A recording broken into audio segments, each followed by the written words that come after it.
Polícia Cidadã passa a apresentar Grandes Investigações. Entrevistas com delegados federais responsáveis por operações históricas da Polícia Federal.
Duda Mendonça foi preso em flagrante numa rinha de galo no período em que estava à frente de campanhas do PT. Depois de passar a noite na cadeia da Polícia Federal, Duda e o resto do grupo pagaram fiança e foram soltos. Se condenados, podem pegar mais de 7 anos de prisão. A agência de publicidade de Duda Mendonça tem os maiores contratos do governo federal. Olha, eu estou olhando aqui no meu celular, delegado Rael, e recebi uma pergunta de um dos nossos ouvintes, que me parece bastante oportuna.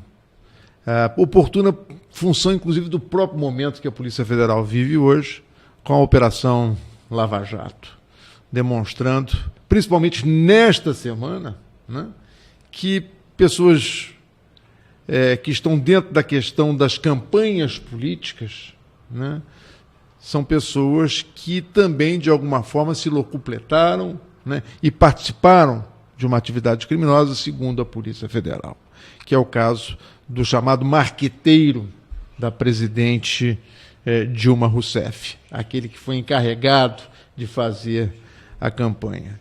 E na nossa atividade profissional, muitas vezes nós nos deparamos com essas circunstâncias.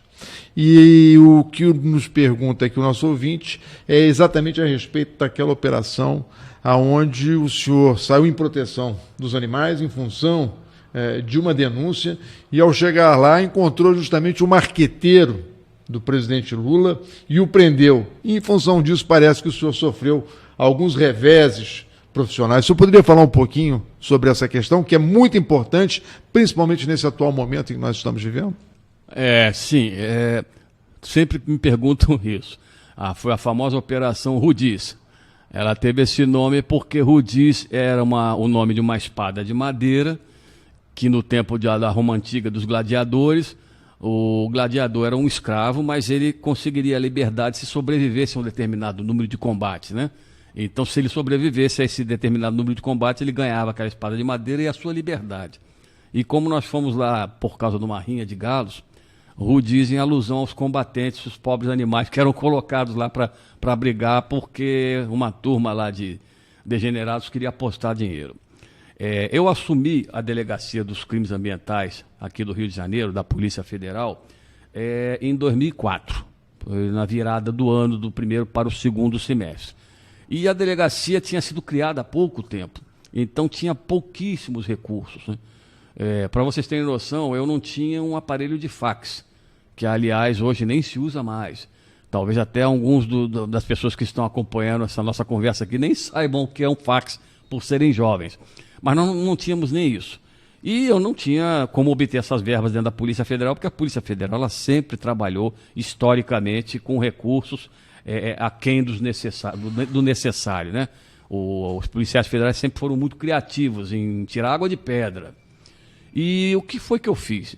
Eu comecei a procurar as organizações não governamentais, dos chamados defensores, que são defensores dos animais, e comecei a me apresentar como novo chefe da Delegacia dos Crimes Ambientais, me colocando à disposição deles e dizendo a eles que eu queria ajuda, toda ajuda que pudesse ser encaminhada para nós seria bem-vinda. Inclusive, eu eu fui muito franco com o retorno que eu tive. O pessoal dessas ONGs me ligou e eu disse, olha, a delegacia nossa é nova, nós precisamos de um aparelho de fax, e conseguimos algumas doações.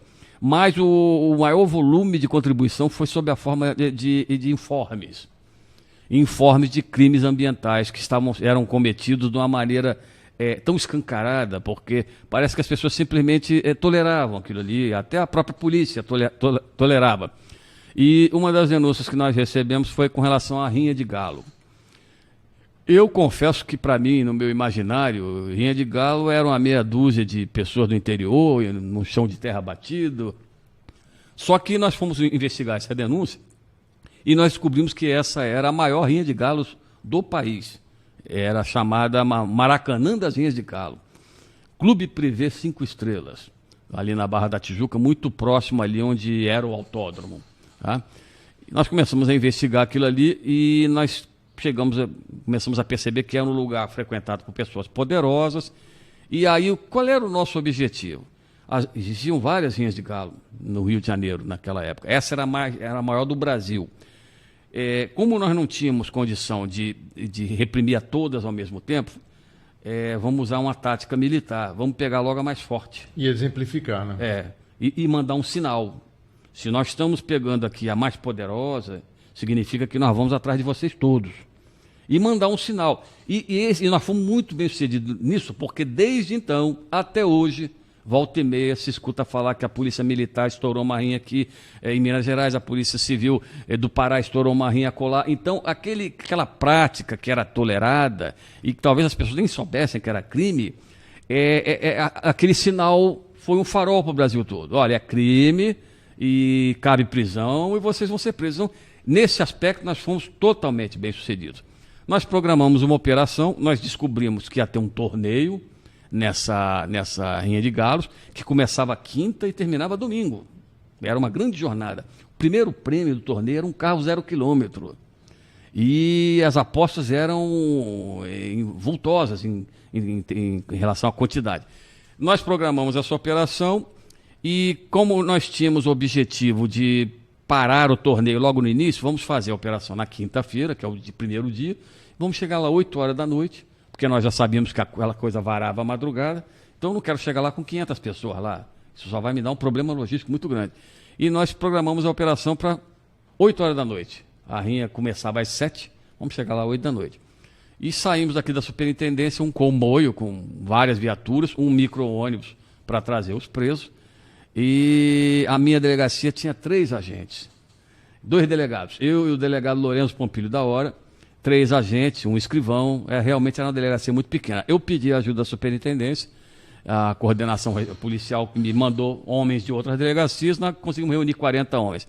Já tínhamos feito um estudo do local, tinha uma saída dos fundos. O fato que o trânsito estava muito pesado para ir para a Barra da Tijuca naquele horário.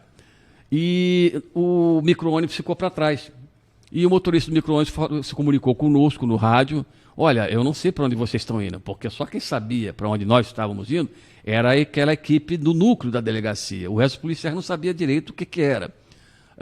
E o micro-ônibus ficou para trás. Ele não conseguia passar no engarrafamento, as sirenes ligadas, mas ele é um veículo largo. Então eu falei, olha, nós vamos parar no posto de gasolina, aquele posto que tem ali na Avenida Ayrton Senna, e vamos esperar você chegar. E paramos ali. Aí, isso é uma curiosidade que o Duda Mendonça estava vindo de São Paulo, num táxi, para ir para a Rinha de Galos.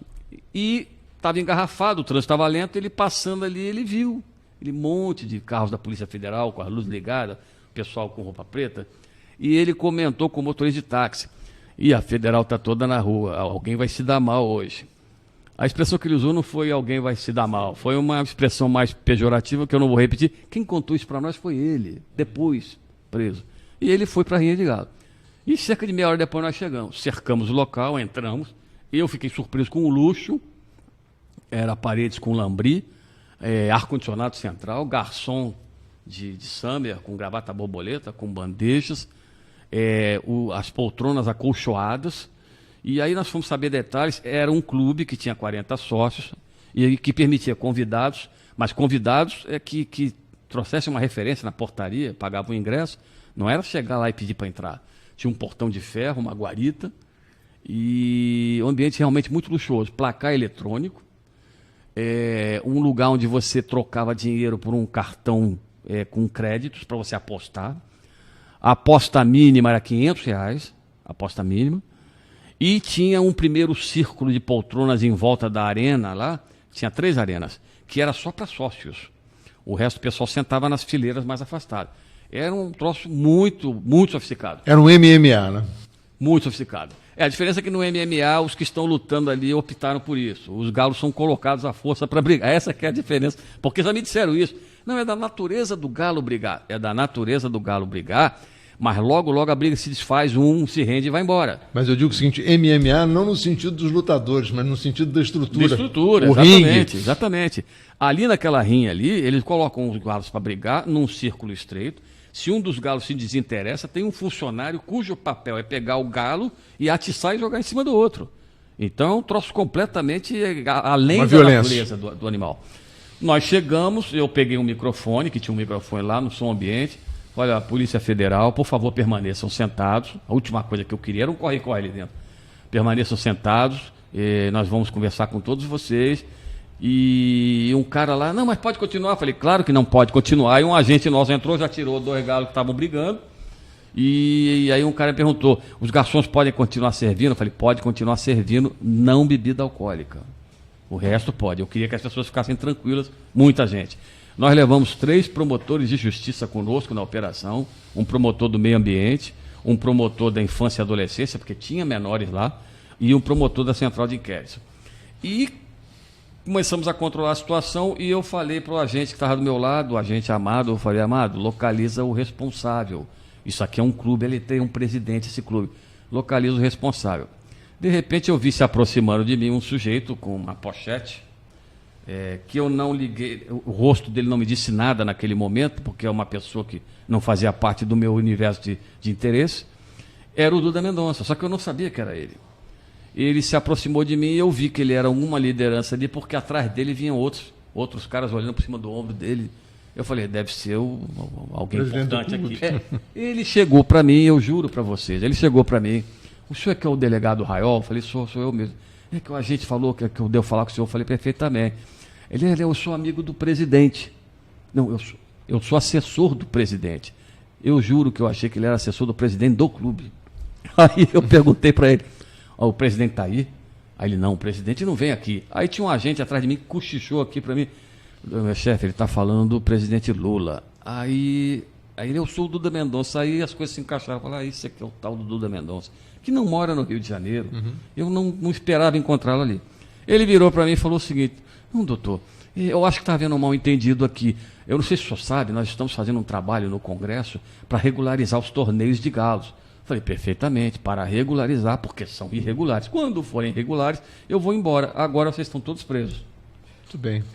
Aí ele não gostou da resposta, mas eu também não achei que eu tinha que agradá-lo por nada. Aí ele virou, o senhor se incomoda se eu der uns telefonemas? Eu falei, não, só pode ligar à vontade. Ele virou de costas, saiu andando, eu virei para um agente que estava comigo, falei, fica perto dele, escuta o que ele está falando. E o agente foi atrás dele. Depois o agente veio me contar. Pô, chefe, ele ligou para todo mundo. Ele ligou para o Zé Dirceu, ele ligou para o Lula, ele ligou para o ministro da Justiça, que era o Márcio Tomás Bastos, ligou para o diretor-geral da Polícia Federal. Ele só conseguiu falar com o Márcio Tomás Bastos. E pelo que eu entendi da conversa, o Márcio Tomás Bastos disse que vai providenciar um advogado para ele. E ele continua ligando para um monte de gente. Ele ligou para tanta gente que meia hora depois a imprensa inteira estava na porta lá do evento lá. Bom, resumindo a história, ele foi preso, ele mais 5 sócios do clube. Ele tinha título de sócio benemérito. Foi a única organização criminosa que eu vi que tinha estatuto. Que tinha um estatuto. Eu acho que tem outra por aí, viu, doutor Rael? Não, pelo menos naquela época, tempos mais inocentes, mais ingênuos, né? Hoje até o crime está desmoralizado, mas o fato que tinha o estatuto do Clube Privé 5 Estrelas, onde ele dizia que era promover torneios de galo das raças.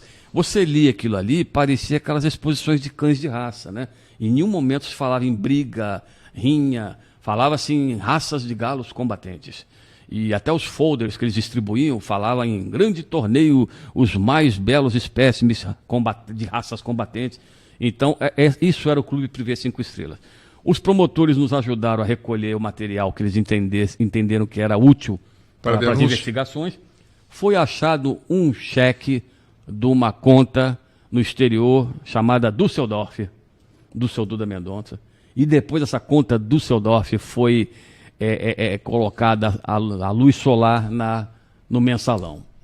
Ou seja, ali eu já tinha esbarrado com o pé na ponta do iceberg, mas não sabia ainda que existia um iceberg. E naquela época o presidente da República, então, o Lula, estava prestes a ser canonizado. Isso foi em 2004, né?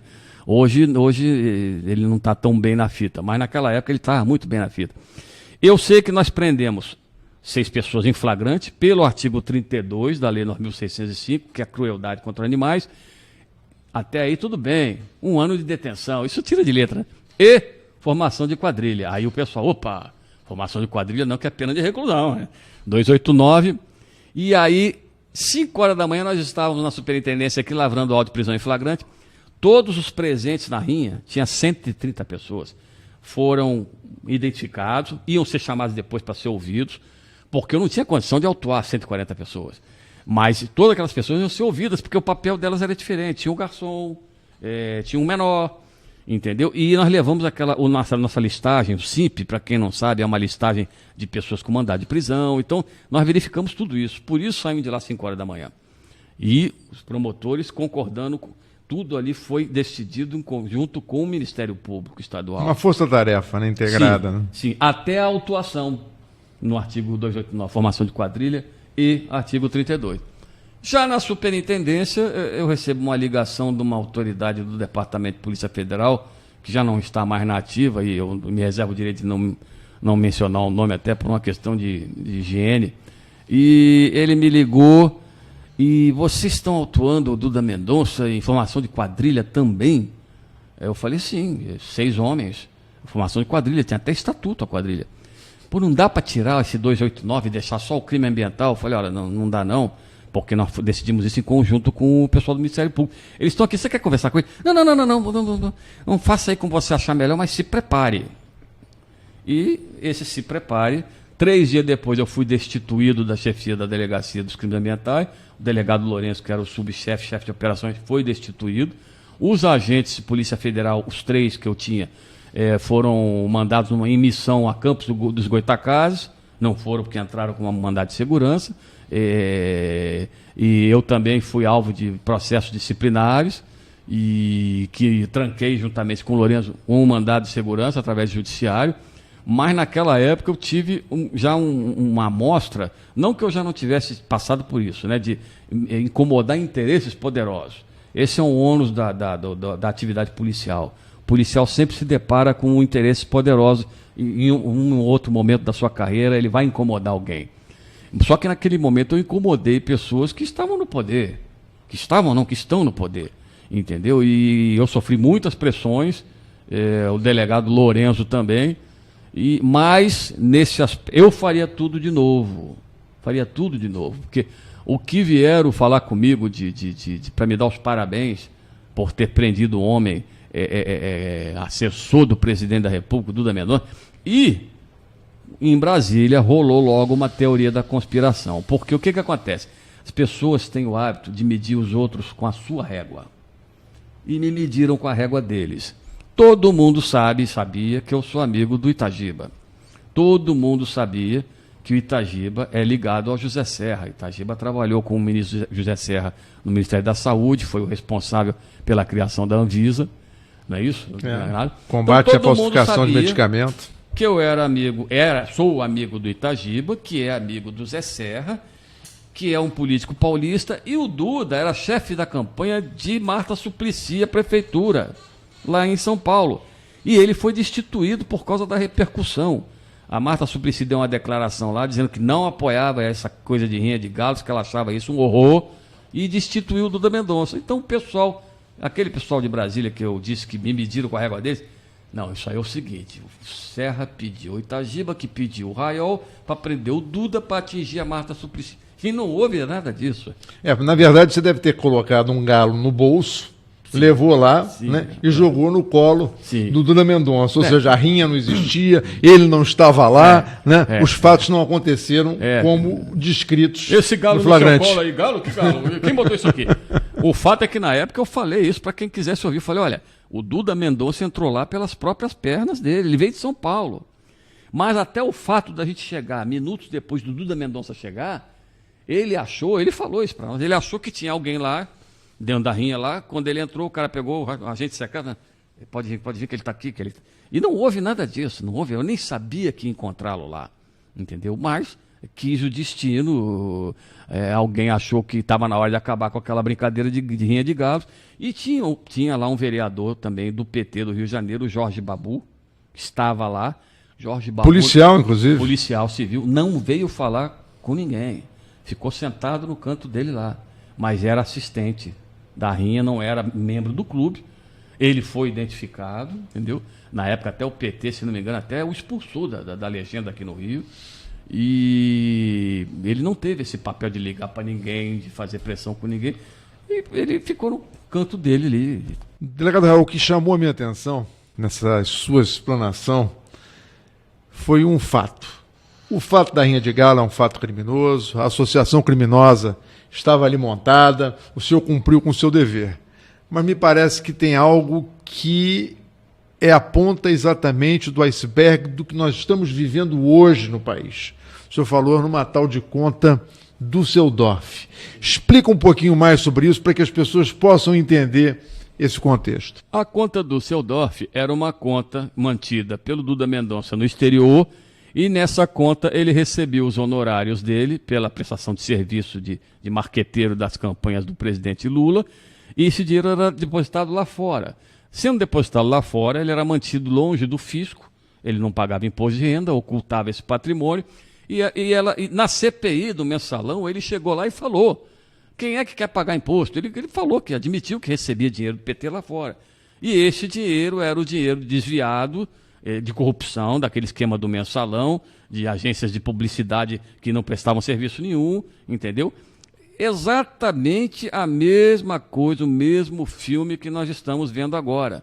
Só que agora a coisa está tomando uma tal proporção, o volume de provas, o volume de depoimentos é tão grande que agora não está dando mais para tentar minimizar, como conseguiram. Alguém na época falou que o Mensalão nunca aconteceu, que um dia vamos rir disso tudo. Eu acho que não estão rindo de nada disso agora, não, mas falaram isso, entendeu? E porque são pessoas que, uma vez no poder, lá se colocam para usufruir do poder, e é o contrário. Eu acho que a pessoa que se coloca à disposição da sociedade para exercer um cargo público, um cargo eletivo, ele tem que ver aquilo ali como um ônus. Ele está ali a serviço da... Ele é um empregado. Os deputados, senadores, governador, prefeito, presidente da República, ele é um servidor público. Ele está ali para servir, não para se servir. Mas é um pessoal que hoje todo mundo sabe, a cada enxadada é uma minhoca. Não existe uma gaveta que você abra que não tem um esqueleto escondido dentro. E agora nós estamos de novo aí, foi ontem, anteontem, um novo marqueteiro que substituiu o Duda Mendonça, mas as práticas continuam as mesmas, né? O lobo perde o pelo, mas não perde o viço. Não. Exatamente. E aí, até agora, eu até conversava hoje de manhã com a minha mulher é advogada, criminalista, e ela estava falando coisa interessante, né? Aquilo que o sujeito faz, achando que vai se safar, apenas é mais material para se prejudicar. Esse marqueteiro agora, João Santana, não é isso? Ele andou retificando as declarações de imposto de renda dele nos últimos tempos, depois do advento da Lava Jato. Ou seja, ele desconfiava que um dia a rede ia apanhá-lo. Então ele tratou de retificar. Todo cidadão que declara imposto de renda, ele tem o direito de retificar sua declaração de até 5 anos para trás. Quer dizer, hoje eu posso retificar minha declaração de imposto de renda até o ano de 2011. Então ele tratou de retificar essas declarações todas, declarando rendimentos que ele se esqueceu de declarar. Isso acontece, né? Coisas de milhões, o pessoal esquece de milhões. Retificou, e só que agora fica aquela evidência que o juiz, evidentemente, leva tudo isso em consideração. Por que é que ele retificou depois que a Lava Jato começou? Então o problema fiscal dele está resolvido, mas o criminal não. Então, hoje tem muita gente falando bobagem na televisão, eles sabem que é bobagem, eles estão tentando iludir a população. Toda vez que se fala que um determinado partido recebeu dinheiro do esquema de corrupção da Petrobras, vem aquele mantra: tudo que o nosso partido recebeu foi declarado à Justiça Eleitoral. E daí? Se ele tinha ciência que a origem do dinheiro é criminosa, o mero fato de declarar esse dinheiro à Justiça não o lava esse dinheiro. O dinheiro, só que na hipótese dele não soubesse, mas sabia, o tesoureiro sabia, o tesoureiro do partido está preso. Ele recebia malas de dinheiro, e então ele sabia que esse dinheiro era fruto de corrupção, era roubado da Petrobras, e o fato de declarar a Justiça Eleitoral, se é que declarou, não limpa esse dinheiro de maneira nenhuma, continua sendo crime. Então o país está vivendo um momento histórico, eu tenho certeza que no futuro os historiadores vão falar, não, no tempo daquela Operação Lava Jato, que vai funcionar para nós como uma espécie de Operação Mãos Limpas funcionou na Itália. Nós vamos ter um Brasil de antes da Lava Jato e um Brasil de depois da Lava Jato. E me permite, delegado Raul, dizer o seguinte: a própria Operação Mãos Limpas que se deu na Itália começou com o nosso trabalho aqui no Rio de Janeiro, quando a nossa equipe prendeu o Buscetta, né, que na verdade foi o primeiro a abrir o jogo, né, quando foi enviado para a Itália. Ou seja, o Brasil mostrando que é capaz ao mundo não só de acabar com a corrupção em outros lugares, mas como também no próprio Brasil. É verdade, o Tomás Buscetta foi preso aqui, eu conheço um dos agentes que participou da prisão, algemou ele, e ele virou para a gente e falou assim: você quer vender essas algemas? E a gente falou: como assim? Não, diz uma quantia aí que eu mando, o dinheiro chega aqui em algumas horas, eu compro essas algemas. E a gente virou para ele e falou: não, essas algemas eu não posso vender porque não são minhas, são da Polícia Federal. E o Tomás Buscetta foi preso, e realmente é isso.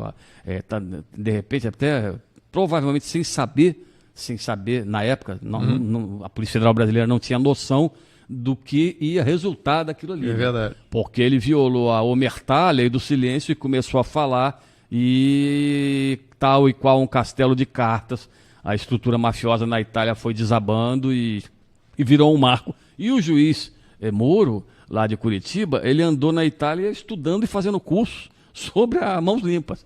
Então vamos ajudar a limpar o Brasil. Quero agradecer muito a presença do delegado Raul, né, que nos brindou com um pouco da história da Polícia Federal, um pouco da sua história, da sua capacidade, da sua competência, e demonstrando que cada vez mais é necessário uma Polícia Federal independente, uma Polícia Federal que possa cumprir o seu papel sem qualquer tipo de pressão externa. É isso que a Polícia Federal vem fazendo, é isso que nós vamos continuar fazendo, e é por isso que eu digo e repito: vamos lavar o Brasil a jato. Polícia Cidadã. Aqui, a sociedade tem mais voz.